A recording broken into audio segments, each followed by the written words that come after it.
नमस्कार दोस्तों, अनमोल पाठशाला में आप सबका एक बार फिर से स्वागत है। तो आज हम लोग डिस्कस करने वाले हैं लीनियर इक्वेशंस इन टू वेरिएबल्स के वर्ड प्रॉब्लम्स। वर्ड प्रॉब्लम्स को हम लोग दो वीडियो में देखेंगे, तीन तीन चार चार या चार पांच क्वेश्चन दोनों वीडियो में डिस्कस होगा। तो टोटल 7-8 क्वेश्चन हम लोग डिस्कस करेंगे, फिर इस चैप्टर को वाइंड अप करेंगे। ठीक है, तो चलिए शुरू करते हैं। तो पहला एग्जाम्पल हमारे सामने है कि each one of A and B has some money. If A gives 30 to B, then B will have twice the money left with A. But if B gives rupees 10 to A, then A will have thrice as much as left with B. How much money does each have? देखिए two variable है ना, A और B। तो मान लीजिए assume करते हैं कि A के पास X अमाउंट ऑफ मनी है, ठीक है, और B के पास Y अमाउंट ऑफ मनी है। ठीक है, बोल रहा है A gives rupees 30 to B। अगर A 30 रुपया देगा, है ना, तो A के पास कितना हो जाएगा, X माइनस 30 हो जाएगा, और B के पास ऑब्वियसली Y से बढ़ के Y प्लस 30 हो जाएगा। तो बोल रहा है if A gives rupees 30 to B, then B will have twice the money left with A। और ये जो मनी है, ये A के पास जितने बचे हुए हैं उसका ट्वाइस होगा, मतलब Y plus 30 is equals to twice of x minus 30। ठीक है, इक्वेशन बना लीजिए, ये हमारा पहला इक्वेशन हो गया। तो y plus 30 is equals to 2x minus 60 और 2x minus y is equals to 90। ये मान लीजिए फर्स्ट इक्वेशन है। उसी तरह से सेकंड क्या हो जाएगा, सेकंड केस कि but if B gives rupees 10 to A, है ना, ये केस 1 था। तो केस 2 में कि if B gives rupees 10 to A, तो A के पास कितना हो जाएगा, पहले X था, X प्लस 10 हो जाएगा, पैसा रुपया जो भी है, और B के पास 10 घट जाएगा क्योंकि वो दे रहा है 10 रुपया, है ना, तो Y माइनस 10। लेकिन then A will have thrice as much as left with B। तो ये जो है इसका 3 गुना होगा, that means 3 into y minus 10, इसका 3 गुना कितना होगा, x प्लस 10। ठीक है, that is 3y minus 30 is equals to x plus 10 और x minus 3y is equals to minus 40। This is our second equation. ठीक है, तो अब देखिए इसको मल्टीप्लाई करेंगे 2 से और सब्ट्रैक्ट कर देंगे, है ना। इसको मान लीजिए 2 से मल्टीप्लाई करेंगे इक्वेशन को, तो यहाँ पे x का कोफिशिएंट 2 है, यहाँ पे 1 ही है, इसलिए इसको 2 से मल्टीप्लाई करके 1 माइनस 2 कर देंगे। कहने का मतलब 1 equation 1 minus twice of equation 2 कितना आएगा हमारे पास। तो भाई देखिए 2x माइनस वाई है equation 1, minus 2x minus 6y is equals to 90 minus minus 80।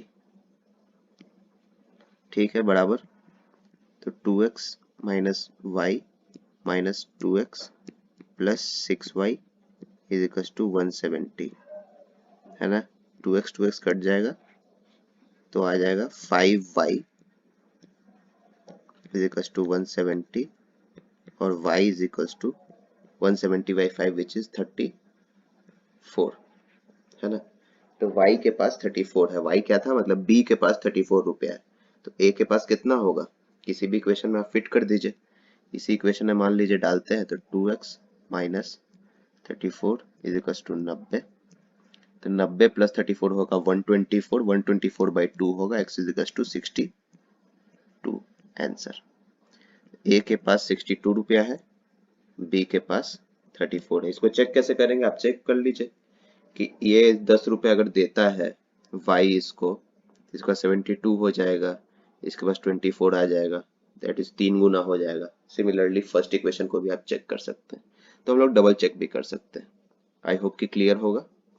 चलिए नेक्स्ट क्वेश्चन पे आते हैं।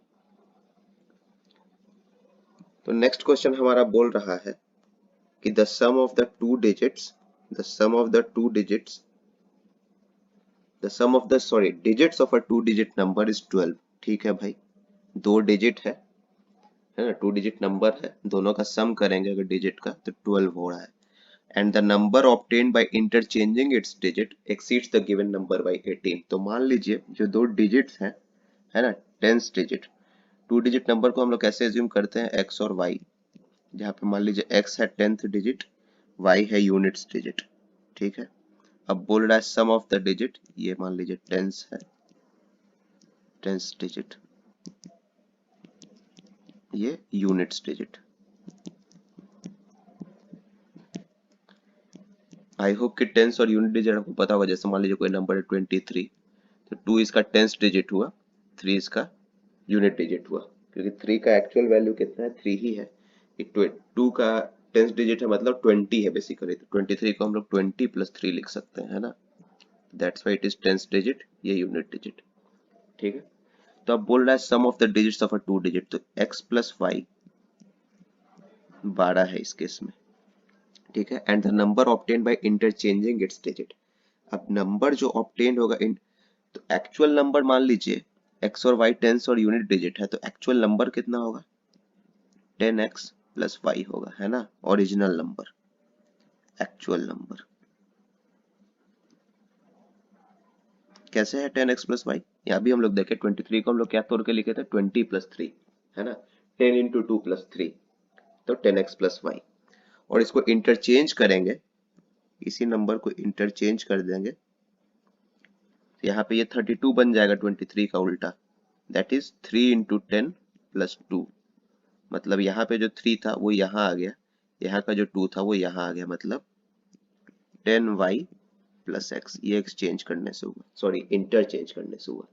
ठीक है, तो क्या बोला, the number obtain in by interchanging it's exceeds the number, मतलब ये वाला जो है वो बड़ा है, कितना बड़ा है, 18 बड़ा है। ठीक है, तो बस पुट कर दीजिए 10y plus x minus original number 10x plus y 18 से बड़ा है। ठीक है, तो 10y माइनस वाई तो 9y, x minus 10x that is minus 9x is equals to 18, और y minus x is equals to 2। First equation ये था, सेकंड इक्वेशन हमारा ये फॉर्म हो गया। बस दोनों इक्वेशन को ऐड कर दीजिए, x x कट जाएगा, है ना, दोनों इक्वेशन को ऐड करेंगे तो x x कट जाएगा, तो कितना आएगा, 2y is equals to 14, adding 1 plus 2, मतलब 1 इक्वेशन 2 1 प्लस 2 कीजिएगा तो 2y plus 2y is equals to 14, तो y इज इक्वल्स टू 7, है ना, and x is equals to 5, that means the number was 57, original number 57 था। देखिए उल्टा कीजिएगा तो 75, और 75 माइनस 57 18, और 7 प्लस 5 12, सब कुछ सेटिस्फाई कर रहा है। आई होप कि ये समझ में आया होगा। तो चलिए नेक्स्ट एग्जांपल।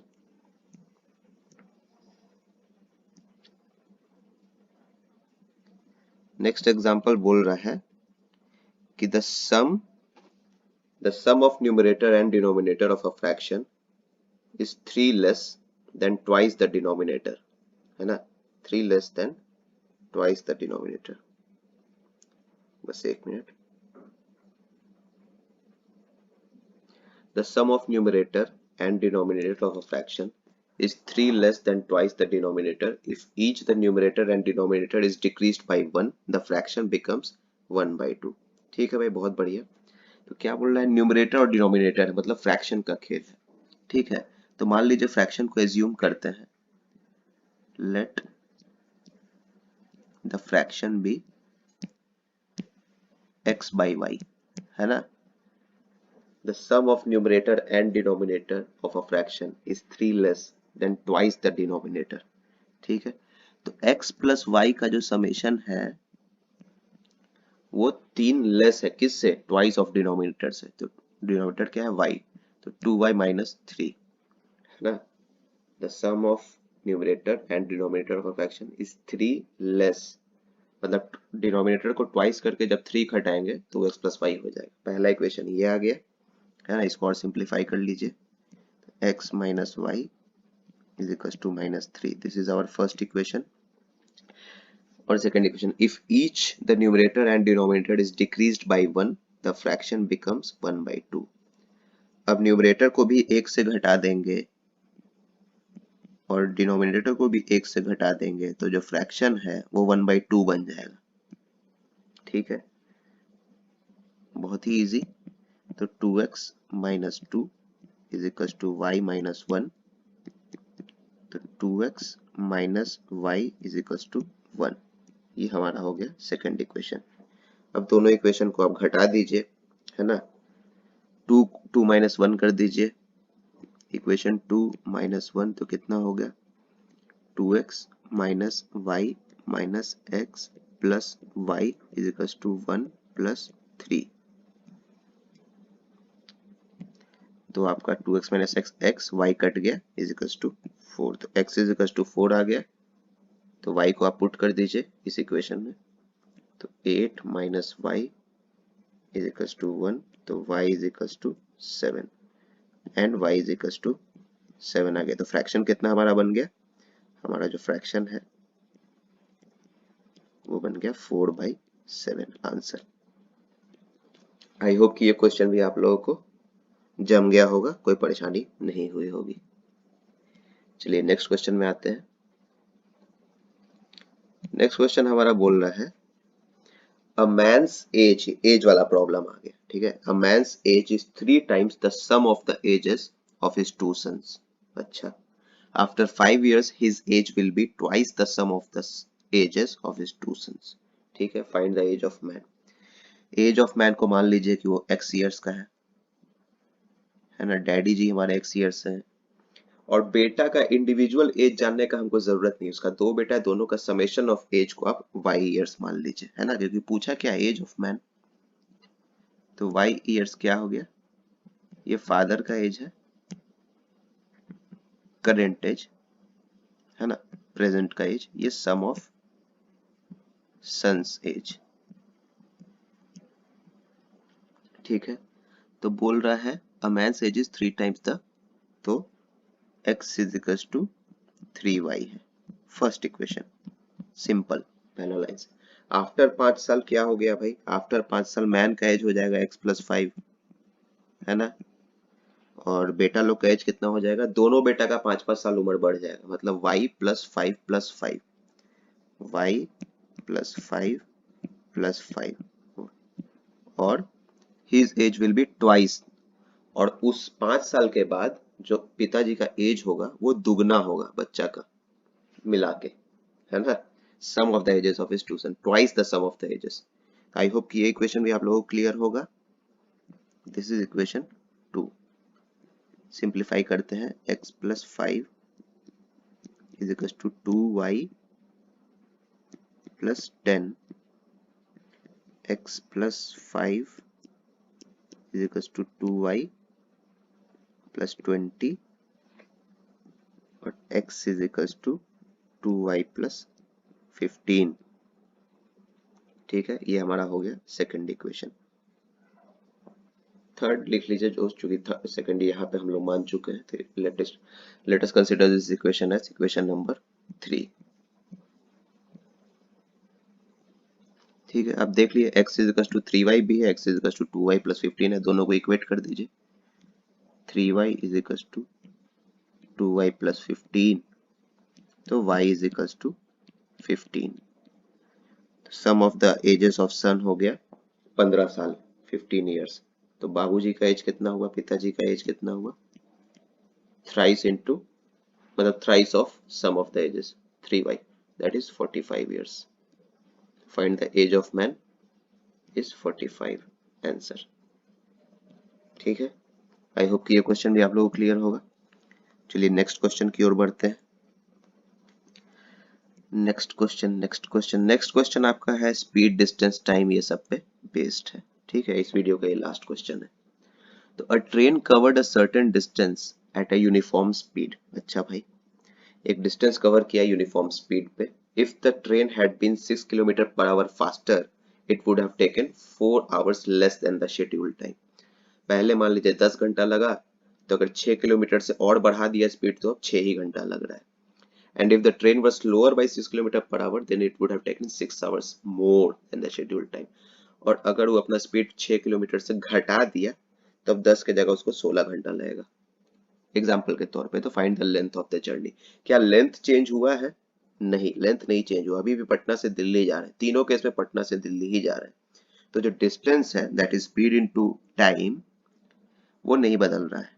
तो मान लीजिए ओरिजिनल स्पीड ट्रेन का, ओरिजिनल स्पीड ट्रेन का एस मान लीजिए, ठीक है ना। और जो टाइम उसको लग रहा है, ओरिजिनल टाइम टेकन, उसको टी मान लीजिए, है ना। तो डिस्टेंस ट्रेवल्ड कितना हुआ, जर्नी का डिस्टेंस कितना हुआ, एस इंटू टी, है ना। एस इंटू टी हमको पता है ना formula, speed is equal to distance by time. तो टाइम इज तो distance is equal to speed into time. अब क्या बोल रहा है, अब क्या बोल रहा है सेकंड केस में कि 6 किलोमीटर पर आवर से बढ़ गया, मतलब s प्लस 6 इंटू तो t माइनस 4, ये भी s इंटू टाइम होगा, डिस्टेंस सेम है, और s minus 6 into t plus 6, second equation क्या हुआ, है ना, ये बना हमारा is equal to s t. ठीक है, ये फर्स्ट इक्वेशन, ये सेकेंड इक्वेशन। चलिए दोनों को सॉल्व करते हैं, दोनों को सॉल्व करते हैं। आई होप कि क्लियर होगा ये आपको इक्वेशन, है ना। दोनों का टाइम जर्नी का जो डिस्टेंस है वो तो बराबर ही है, second case, third case, first case, सब में। ठीक है, फर्स्ट इक्वेशन को देखते हैं, s t minus 4s plus 6t minus 24 is equal to s t हो गया कट, तो 6t minus 4s is equal to 24, है ना। 2 कॉमन ले लेंगे तो क्या आ जाएगा, 2t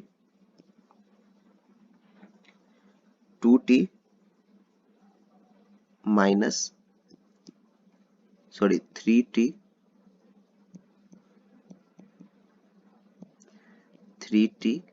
minus 2s is equal to 12। ठीक है, ये हमारा हो गया थर्ड इक्वेशन। उसी तरह से सेकंड इक्वेशन को तोड़ते हैं तो क्या होगा, एस टी, यहाँ से s t plus 6s minus 6t minus 36 equal to s t मानिए, एक्स वाई मानिए, कुछ भी मानिए, आप पे है ना। तो 6s minus 6t is equal to 36 और s minus t is equal to 6। ठीक है भाई, अब देख लीजिए दोनों इक्वेशन में, अब इसको ट्वाइस कर दीजिए इस इक्वेशन को, ये इक्वेशन 4 हो गया।